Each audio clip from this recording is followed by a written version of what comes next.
Hey everyone, in this video I'm going to give you a beginner sort of overview on how to use CalTopo, which if you're not familiar is an online and mobile mapping tool, very similar to Gaia GPS if you're familiar with that.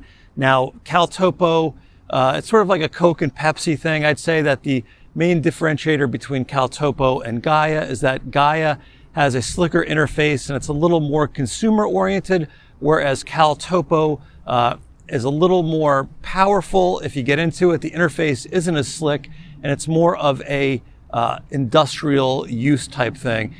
That being said, you can definitely use either one. It's not so hard that you need to be some sort of specialist to use it.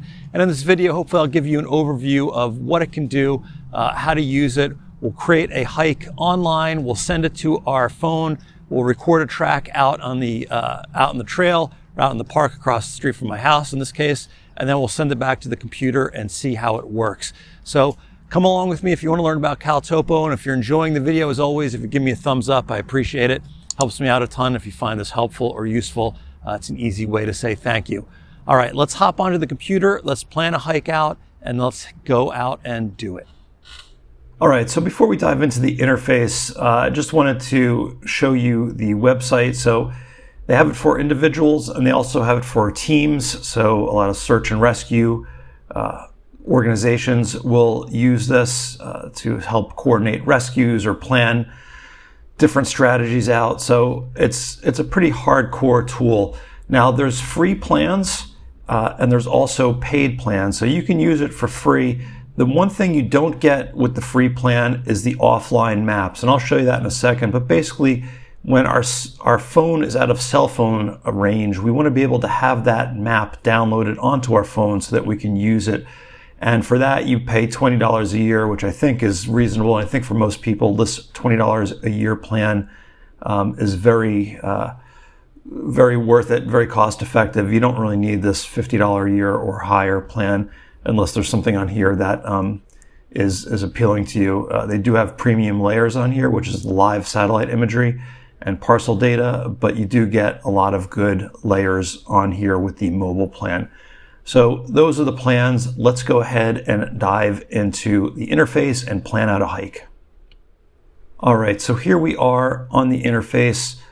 You can search for a location here or just enter latitude and longitude, which is helpful. On the left-hand side, we're going to have a list of our tracks and waypoints, and that'll be populated in a second. And then over here, we have our map layers. Now, there's two kind of concepts to understand. There's a base layer, and that's what you see on the bottom. And then you can basically put other layers on top of it. So right now, I'm using the built-in Map Builder topographic map. This is a nice one. I like it because it has a lot of trails on it. It's also based on OpenStreetMaps. And it also has these distances in between the trails. There you can see it's giving us a little zoom in and zoom out, but you can see it's 0.05 miles in between here. So it makes it easy for planning, and it's got the contour lines on it. And I'm not going to do a deep dive into all of these different layers right now. Maybe I'll do that in another video, but there are enough layers to basically plan with it. If you have a paid subscription, you also get some Google layers here. You can use like a regular Google map, which sometimes comes in handy. Hybrid, all of the kind of standard ones. There's also OpenStreetMaps, TF Outdoors. You have scanned topographic maps, and then you have the Forest Service maps, which are also very clean and handy, although the trails are not always accurate on these Forest Service maps. So you have choices on maps, and then you can stack a map sheet on top of it. And if I go, basically a map sheet you can think of as an overlay. Let's go to Grand Canyon Village. And here is the Forest Service map of the Grand Canyon. And if I go to map sheets, here now you can see I have different maps. Here is the backcountry hiking map that the National Park Service puts out. I can also get the simplified visitor map. And these come in handy when you're planning a trip out, not necessarily for planning a hike, but there are cool and useful aspects about these different maps. So that's what a map sheet is. And then we can also if I just go to like a scanned topographic map, we can also overlay different pieces of information here, like the geology. We can do what's public. We can do fire history. So you can see it tells us what the fire was. And we can also do things like weather shading and forecasts and winds plots. Again, I'm not going to get too deep into that, but just to know that the most used map layers are up top here. And the map builder topographic map is a really good map to use, and that is included with all levels of membership on CalTopo. So let's go ahead and plan a hike. We'll sync it to our phone, and then we'll go out and do the hike, and then we will bring it back onto the phone and take a look at it. So for this hike, we're going to go into a little park by my house, and we're going to go over to this side on the left, and we're going to click on Add. So let's go Add. And now you can see we have a lot of different options over here. Now, earlier I mentioned that this is sort of a professional level tool. And you can see here, I can do sectors, I can do bearing lines, ranges, custom relief, all kinds of custom map features that I can build with this tool from here. But for hiking, you're really going to use two. You're going to use markers and lines. And a line is just a track or a route. So if we click on line, you'll notice that now if I go around, everything highlights yellow. And that's because if I draw a line, it will snap it to the roads automatically. And let me just show you what that means. Let me click on one point here. And then we'll go over here, and you can see it's moving it along. It's routing it on the roads and on the lines for me automatically as I do that. Now I can turn that off. If I go to the snap to, I can change it to different parameters here, turn it off, or snap it to different, basically routable lines on maps. But if you leave it on OSM, which stands for OpenStreetMaps, you should be fine. Also down here in the corner, we can give it a label, test, we can do comments, we can save it in a folder, you can make it a track or a route, just make it a track for now, and then you can change different visual aspects of it to be whatever you'd like to be here. So let's go ahead, let's get that off because it's going to drive me crazy. Let's just make it a line. Let's start there and let's have it route us. All right, so there's our track. Let's hit OK. Now it's going to ask us if we want to save it. So we're going to call this CalTopo test. You can opt to always have these layers, and then you can, keep it, you have some privacy settings here, make it private or public, whatever you'd like to do. So let's go ahead and save that. There it is. We can zoom in, zoom out. I can click on this little thing here and I can get a little profile, elevation profile. This is in a flat public park, so it's not going to matter. I can also click on the line and it'll give me some terrain statistics. So it tells me how much tree cover, the slope, different things. I can also do travel time, where it will tell me how long it is. It's an estimation of how long it'll take to do. This is usually off, and they have a whole blog post where they tell you how to calculate this. Maybe I'll do a post on that at some point too. But just for now, know it's there if you need it. And then you can also edit it. So if we want to edit it and move one of these dots around, I can just drag it to wherever I need to have it go. But let's cancel out of that. And then again, I can do wind plots. I can do weather on top of it. You can see that the wind will be coming from the southwest, I guess, from here. But anyway, that's how you plan a hike on here. Now, to get it on your phone, you have to make sure first that you're logged in. So you can see I'm logged in up here, and I've saved it. If I go to my data, there's the CalTopo test. So I'm logged in with an account, and I have the app on my phone, and I'm going to sync it to my phone. So let's move over to the phone and see what happens next. All right, so here I am on the map. I just opened the app up. You can see real quick, I can locate myself. I can go full screen. I can get the map layers. I can manage the different things on my map.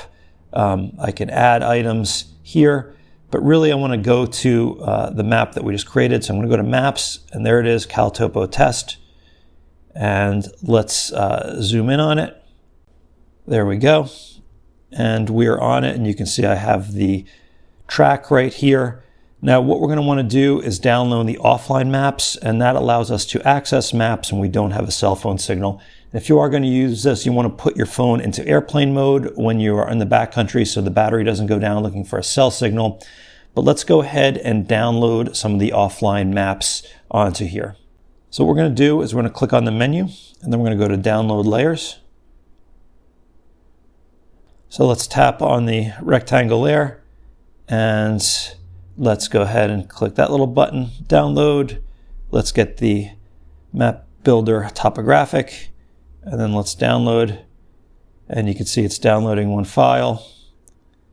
And there we go. So we should have that all set. So now let's go ahead and go to the park and do this hike, record it, and see what happens when we do. All right, so here we are in the park, but let's go ahead and locate ourselves in the app. So we're going to hit the little crosshairs here, and there we are.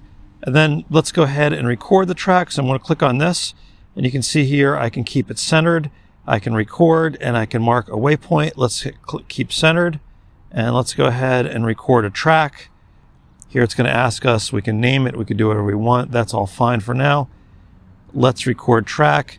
So now it's recording the track, but I'm not necessarily navigating. But if I click on the path right here, you can see this looks familiar to the website. I can click on Navigate. And now you'll notice down here, I have this, and it tells me to go straight. So let's go ahead and do the hike and see what happens. Let's zoom in so we can get a better view here. One other thing I forgot, let's put it in airplane mode so we have these maps offline. There we go. All right. So one of the things you're going to notice is that it's dragging a red line behind me. And that is my track that I'm recording. If you remember, it was red when we did it. So it's showing me where I've hiked. So if you want to do this and leave essentially a breadcrumb trail so you can hike back out from somewhere, you can certainly do that. But let's keep going and see what happens when we get to the next junction. And let's go off trail and see if the navigation corrects us. All right, here we are. We're coming up on the junction right here. You can see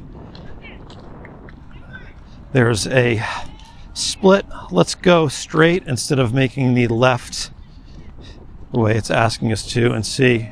Okay, so now the navigation's telling me to go over that way. One thing to note, I didn't get any kind of feedback, so there was no like beep or alarm or buzzing to let me know. But here I am, I'm heading back, and we're gonna go down this path and see what happens when we do this. So here you can see I'm not on the path, and it's telling me the path is down there, but that's okay. Let's just do this and see what happens. Well, that's interesting. You can see it's snapping that little navigation, the green line, it's snapping that to bring us back to the other place or back to the route where we should be. So it's started doing some recalculation on the fly to that point. Let's just go straight up here. Let's see what happens. We're going to do that turn up ahead, and let's see what happens when we get to the end, if it gives us some kind of a notice. And you know what? While we're at this beautiful trash can, let's go ahead and drop a waypoint. So let's click on this, marker at GPS. Here it's giving us the different parameters we can put in. We can leave comments, whatever it might be. Okay. All right, so we've dropped that. So that should sync back. So if you wanted to mark the location of a whatever, a water spring, a viewpoint, a picnic bench, a bathroom, you could do that with this. All right. So let's continue. We're going to go to the end and see what happens with the track here. All right, let's make the sharp turn so it doesn't get angry at us and yell at us.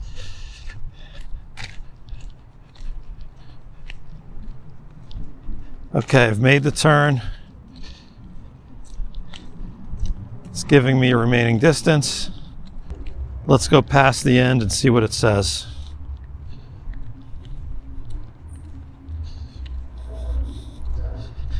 Okay, 9 feet. I'm walking past, so it's telling me to go back there, but otherwise we are done. So let's click on finish, stop navigating, and let's go ahead and save our track. So if I go there and we'll go to track details and let's hit finish, save. Okay, now let's go ahead and turn our airplane mode off and let's sync back to, let's sync back. I'm going to click on the little sync button and it's going to do its thing. So now let's go ahead and look on the computer and see if our track is there.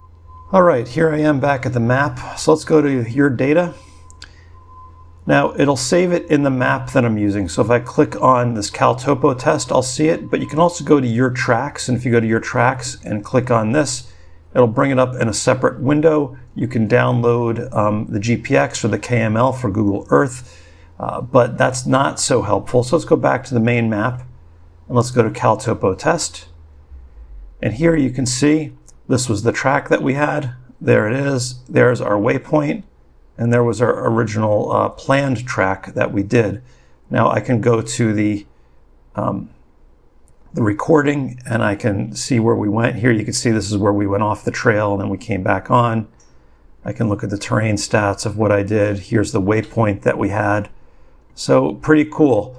It's not quite as slick as a Gaia GPS, but it's almost there, and it's definitely a solid tool, especially if you consider for $20 a year, you can do offline maps and get some good map layers here. I think it is a solid choice if you want to do mapping on your phone.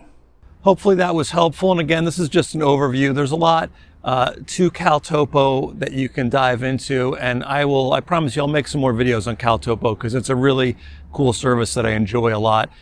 Now, people always ask me, do I use CalTopo or Gaia? I use both of them. Generally, I'll use CalTopo when things are a little more hardcore, and I'll use Gaia when I just want to quickly sync something to my phone and use it out in the field, or maybe use some of the map layers that Gaia has that CalTopo doesn't, like the National Geographic ones. But again, I'm spoiled because they're both really, really powerful tools. Now, if you have any questions or if there's any topics on CalTopo that you'd like me to dive deeper into, please leave me a comment. I do pretty good at answering most of them. And again, if you like the video, if you could do me a solid and just click a little thumbs up, I appreciate it. All right, guys, CalTopo. I will see you out there. Bye.